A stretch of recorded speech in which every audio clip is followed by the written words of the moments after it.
जान को खतरा है, ऐसा कहा जा रहा है। देखो, इतना बड़ा विषय, इतने बड़े लोग इस वीएसआर कंपनी में इन्वॉल्व है, तो लोगों के मन में अभी शंका वहां पे निर्माण होने लगी कि मेरे जान को या मुझे कुछ खतरा है। अगर आप मेरे बारे में बात करो तो मैं किसी से नहीं डरता, लेकिन मेरी जो फैमिली है, ताई ने कही है ये बात। ताई है, फैमिली तो ताई भी है, मेरी वाइफ है, मेरे बच्चे हैं, मेरे इन लॉज है, मेरे पापा मम्मी है, मेरे कार्यकर्ता है, उन सबका कहना है कि आप ये सब चीजें क्यों कर रहे हो, किसके लिए कर रहे हो। मैंने उन्होंने कहा कि आपको डर लग रहा है, ये जायज है, लेकिन किसी को तो ये विषय लेके जाने की जरूरत है। अगर सभी शांत हो गए तो अजीत दादा को न्याय कैसे मिलेगा। महाराष्ट्र का बहुत बड़ा नेता ये आज हमारे बीच नहीं है, तो उनको न्याय देने के लिए कितना भी रिस्क हो तो वो तो उठानी पड़ेगी, किसी को तो लड़ना पड़ेगा। इसलिए लोगों के तरफ से वहां पे मैं यहाँ पे और मेरे साथ मेरी जो पूरी टीम है वो यहाँ पे लड़ रही है।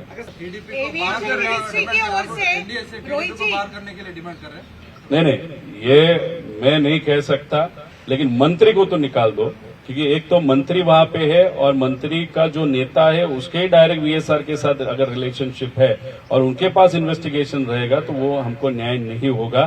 टीडीपी को निकालना है नहीं निकालना वो कांग्रेस, हमारे पक्ष के जो नेता है सदन में सुप्रिया थे, वो उसके बारे में ज्यादा प्रॉपरली बता सकते हैं। लेकिन ये नेता जो टीडीपी है उनके पास ये एविएशन मिनिस्ट्री होना इस इन्वेस्टिगेशन होने तक is not appropriate, not good. और दूसरी बात, अगर एविएशन मिनिस्टर आप हो, ये इन्वेस्टिगेशन आप कर रहे हो, तो आपकी नैतिक जिम्मेदारी थी, आप लोगों को बताना चाहिए था कि हाँ हम इन्वेस्टिगेशन कर रहे हैं। लेकिन दूसरी बात, हमारे नेता की जो कंपनी है उसने भी वीएसआर को फाइनेंस किया। ये अगर चीज वो इन्वेस्टिगेशन चालू होने के 1-2 दिन पहले ही बताते तो वो उचित होता, लेकिन वो छिपाया। और उसके बाद जिस तरीके से वीएसआर की गलतियां होते हुए भी उनके ऊपर जो एक्शन नहीं ली जा रही, उनका धंधा बंद नहीं किया जाता, उसका बेटा मायामी में यूएस में वहां पे भेजा गया, ये सब देखने के बाद कहा न कहा तो भी बीजेपी के कुछ नेता और टीडीपी के नेता ये वीएसआर को बचाना चाहते हैं, ऐसा हम सबका कहना है।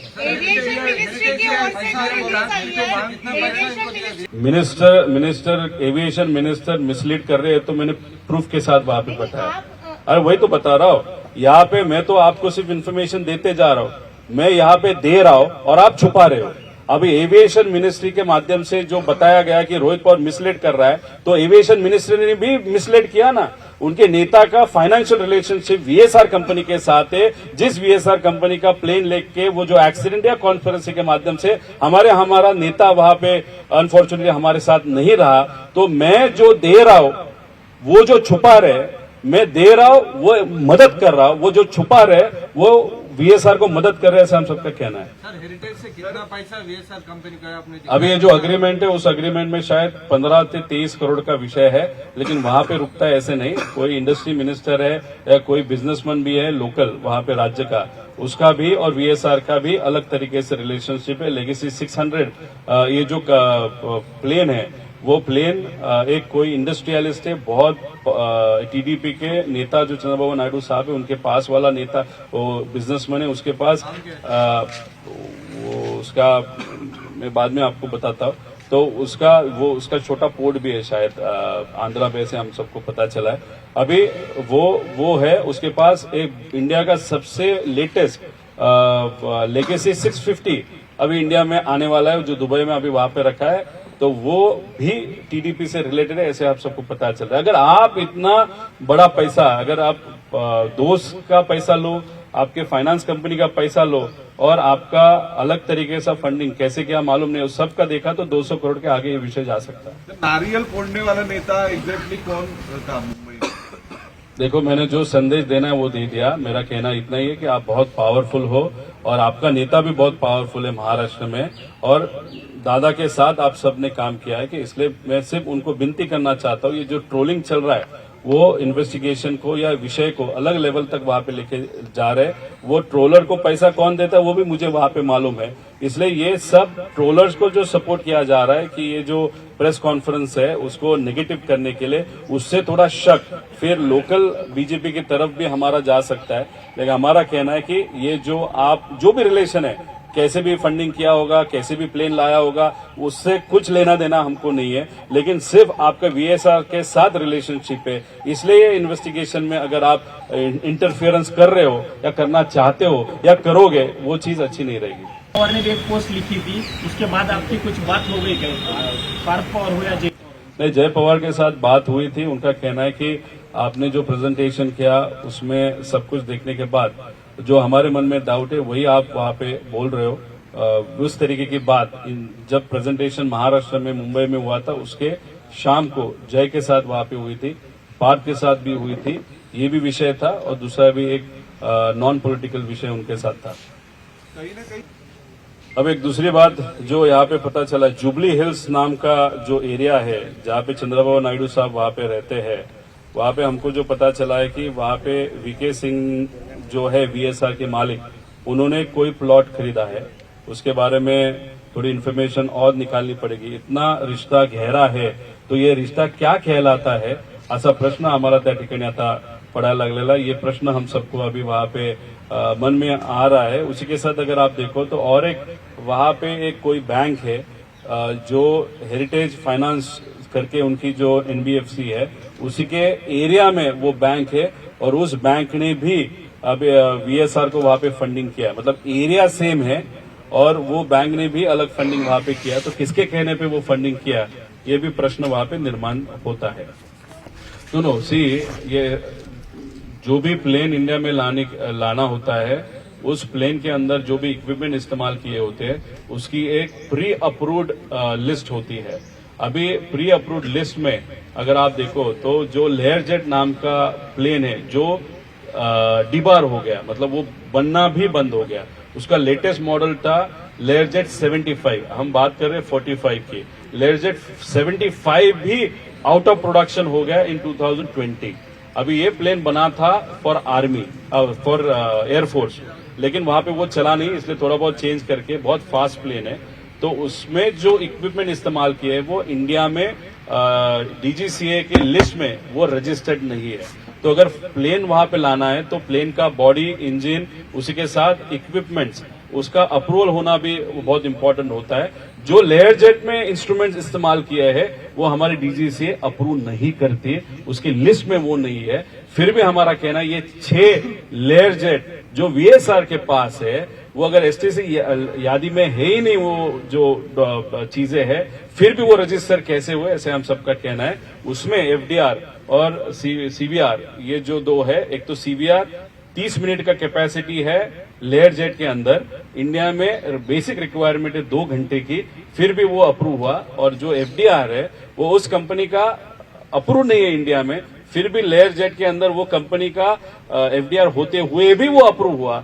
तो ये जो चीजें हैं उससे आपको पता चलता है कि डीजीसीए में बहुत बड़े लेवल तक मैनिपुलेशन वहां पे किया जाता है और इलीगल चीजें वहां पे इजीली की जाती है, जिसके कारण एक्सीडेंट हो सकता है। हमारा कहना है, हमारा नेता, हमारे अंकल वहां पे गुजर गए, वो हमारे पास नहीं रहे, लेकिन फिर भी इनका ऑपरेशन चालू है और उस ऑपरेशन के माध्यम से आगे जाके कोई अलग नेता या कोई अगर सेलिब्रिटी या बिजनेसमैन उनका एक्सीडेंट वहां पे हो तो उसके लिए जिम्मेदार कौन होगा, ऐसा प्रश्न वहां पे वो न हो। इसलिए हम सबका कहना है कि जब तक इन्वेस्टिगेशन पूरा नहीं होता, मेन रिपोर्ट नहीं आता, तब तक वीएसआर को आप उस कंपनी को ग्राउंड कर लो, क्योंकि पायलट जो अभी उड़ा रहे हैं उनकी भी सेफ्टी का विषय है। हेरिटेज फाइनेंस कंपनी है, चंद्रबाबू सर हमारे परिवार का है, इससे राममोहन नायडू को क्या लेना देना है?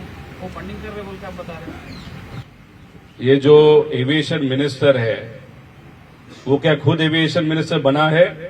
क्या चंद्रबाबू नायडू साहब ने उनका नाम रिकमेंड किया होगा फिर वो मंत्री होंगे? चंद्रबाबू नायडू साहब ने वो बोला होगा ना कि इनको मंत्री बनाओ, या खुद आए और बोले कि मेरे को बनना है? ऐसा तो नहीं होता ना। जो उनके प्रमुख पार्टी के नेता है वो वहां पे बोलने के बाद ही ये मंत्री होते हैं।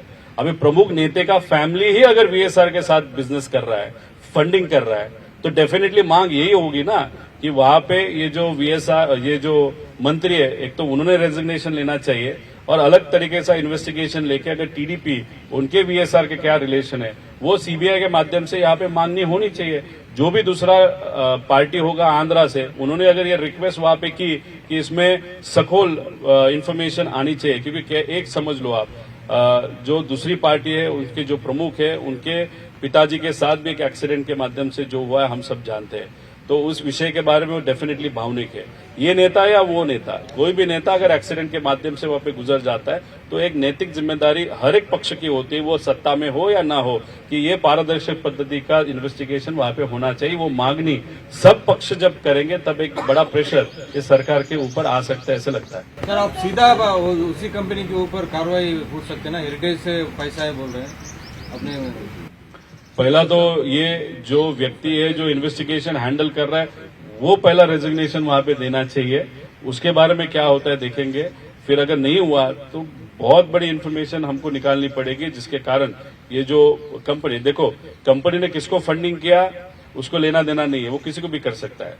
कल अगर आपको मोटरसाइकिल चाहिए हेरिटेज आपको भी दे सकता है, लेकिन विषय क्या है कि आप जिसको फंडिंग कर रहे हो वो व्यक्ति भारत का बहुत बड़ा प्राइवेट प्लेन ऑपरेटर है, और उसके प्राइवेट प्लेन ऑपरेटर के माध्यम से जिसके पास वो प्लेन था वो क्रैश होके एक बहुत बड़ा नेता गया है।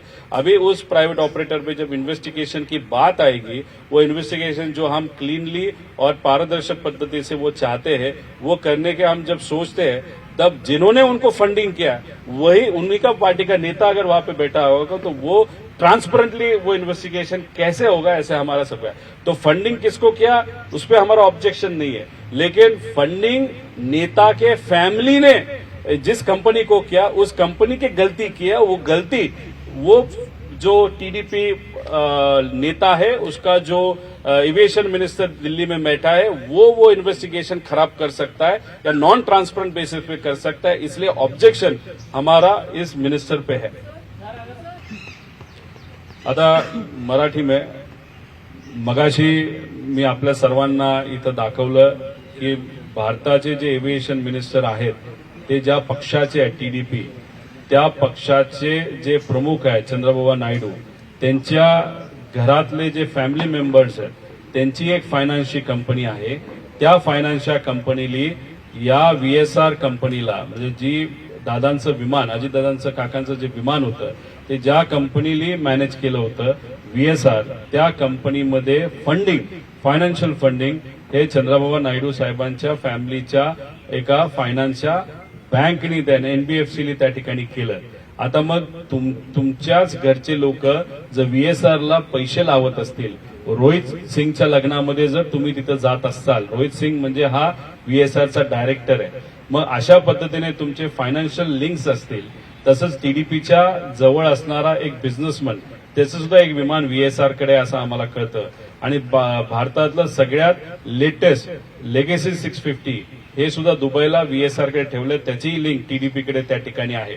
मग टीडीपी आणि व्हीएसआरचे एवढे घनिष्ठ आणि एवढे जवळचे व्यक्तिगत आणि कमर्शियल जर त्यांचं नातं या व्हीएसआर कंपनी बरोबर असेल तर मग आम्ही अपेक्षा कशी करायची की टीडीपीचाच एक खासदार हा देशाचा आता तिथं एव्हिएशन मिनिस्टर आहे, विमान वाहतुकीचा मिनिस्टर आहे, मग त्याच्या माध्यमातून अजितदादांचा घात का अपघात याची इन्व्हेस्टिगेशन ही कशी पारदर्शक पद्धतीने होईल असा प्रश्न आम्हाला त्या ठिकाणी वाटतो। त्यामुळे हे जे टीडीपीचे देशाचे एव्हिएशन मिनिस्टर आहेत त्यांनी तिथल्या तिथं राजीनामा आपला दिला पाहिजे, कारण का हे इन्व्हेस्टिगेशन सुरू होण्यापूर्वी जर त्यांनी सांगितलं असतं की टीडीपी आमचा जो ग्रुप आहे, आमचे जे फॅमिली मेंबर आहेत त्यांच्याच एका कंपनीने व्हीएसआरला फंडिंग केलंय तर आम्ही ते स्वीकारलं असतं, पण ती गोष्ट तुम्ही लपवली। मग व्हीएसआर ज्याची तुमच्याबरोबर कमर्शियल म्हणजे आर्थिक आणि व्यावहारिक आणि काही व्यक्तिगत जर नातं असेल तर आमचं मत आहे की तुम्ही हे इन्व्हेस्टिगेशन ज्या पद्धतीने व्हायला पाहिजे ते तर होतच नाही, डीजीसीला सांगून ह्याच्यामध्ये तुम्ही खूप मोठे मॅनिप्युलेशन करू शकता, कागदपत्र हे हेरफार त्या ठिकाणी करू शकता आणि आमच्या अजितदादांना न्याय तिथं मिळू शकणार नाही। म्हणून आम्ही या मंत्र्याचा राजीनामा त्या ठिकाणी तिथं मागतो आणि त्याच्याच बरोबर एवढे मोठे मोठे लोक, काही राज्यातले पण काही मोठे राजकारणामध्ये असणारे, महाराष्ट्र राज्यातले काही राजकारणामधले लोक सुद्धा याच्यामध्ये काही प्रमाणात आहेत या व्हीएसआर कंपनी बरोबर। त्याच्या आंध्राचे काही आहेत, गुजरातचे काय आहेत, मध्य प्रदेशचे काय आहेत आणि हे इतके पॉवरफुल लोक आहेत जे बिझनेसमध्ये आहेत नाही तर ते राजकारणामध्ये आहेत। मग एवढे पॉवरफुल लोक व्हीएसआर या कंपनीच्या मागे जर असतील तर मग दादांना न्याय कसा मिळेल हा प्रश्न निर्माण होतो। त्यामुळे आम्ही व्यक्तिगत नरेंद्र मोदी साहेबांना, जे या देशाचे पंतप्रधान आहेत, आणि अमित शाह साहेबांना विनंती करतो की तुम्हीच तुमच्या मित्राला म्हणजे अजितदादांना तिथे न्याय देऊ शकता. आणि हा न्याय देत असताना तुमचे मित्र पक्ष जे कुठले आहेत ते राजकारणाच्या हेतूतून त्यांचा पाठिंबा तुम्ही तिथं घेतला असला तरी अजितदादा हे तुमचे मित्र होते. त्यामुळे मित्राला आणि मैत्रीला तुम्ही महत्व देता का राजकारणाला, हे येत्या काळामध्ये आपल्या सर्वांना त्या ठिकाणी बघावं लागेल. पण एवढे मोठे लोक याच्यामध्ये सहभागी असल्यामुळे आणि VSRला पाठराखण करत असल्यामुळे जर न्याय मिळायचा असेल तर ताकदवान लोकच लागतील. आणि आज जर बघितलं तर सगळ्यात पॉवरफुल लोक हे नरेंद्र मोदी साहेब जे पंतप्रधान आणि HM म्हणजे शहा साहेब आहेत, हेच त्या ठिकाणी देऊ शकतात. आणि इन्व्हेस्टिगेशन करत असताना जी बॉडी आहे, जी मॉनिटरिंग बॉडी आम्ही म्हणत आहोत, विरोधी पक्ष नेता म्हणून राहुल गांधीजींना सुद्धा त्या बॉडीमध्ये घेतलं पाहिजे. सुप्रियाताई आणि अजितदादांच्या पक्षातले काही लोक, काही माजी जजेस, माजी अधिकारी, अशा लोकांची एक बॉडी तयार करून त्यांनी तिथं मॉनिटरिंग केलं पाहिजे, अशी आमच्या सगळ्यांची मागणी आहे. आणि त्याच्याचबरोबर महाराष्ट्राचे मुख्यमंत्री साहेब यांना सुद्धा विनंती करतो आपण याच्यामध्ये त्या ठिकाणी लक्ष घालावं. सर्वच नेत्यांना तिथं विनंती करतो की लक्ष घालावं. आणि काही लोक, आणि खास करून बीजेपीचे लोक, ते सुद्धा महाराष्ट्रातले, हे जे काही ट्रोल आणि या लोकांना पैसे देऊन उगाच या विषयाला दुसरीकडे नेण्याचा प्रयत्न करतात, त्यांना सुद्धा तुम्ही सांगावं, त्यांचे कान त्या ठिकाणी धरावे. कारण तुम्ही जर बीजेपीचे ट्रोल अशा पद्धतीने जर इथं या इन्व्हेस्टिगेशनला, या प्रेस कॉन्फरन्सला नाव खराब करत असतील तर लोकांच्या मनामध्ये एक शंका निर्माण झालेली आहे की असं का, आणि ह्यांना इन्व्हेस्टिगेशन नकोय का, दादांच्या बाबतीत काय झालं हे यांना समजून घ्यायचं नाहीये का, मग यांना भाजप का सपोर्ट करते, असे वेगवेगळे प्रश्न हे लोकांच्या मनामध्ये त्या ठिकाणी निर्माण होत आहेत. टाइम्स डिजिटलला लाईक करा, शेअर करा, सबस्क्राईब करा आणि बेल आयकॉन दाबायला विसरू नका. Times digital.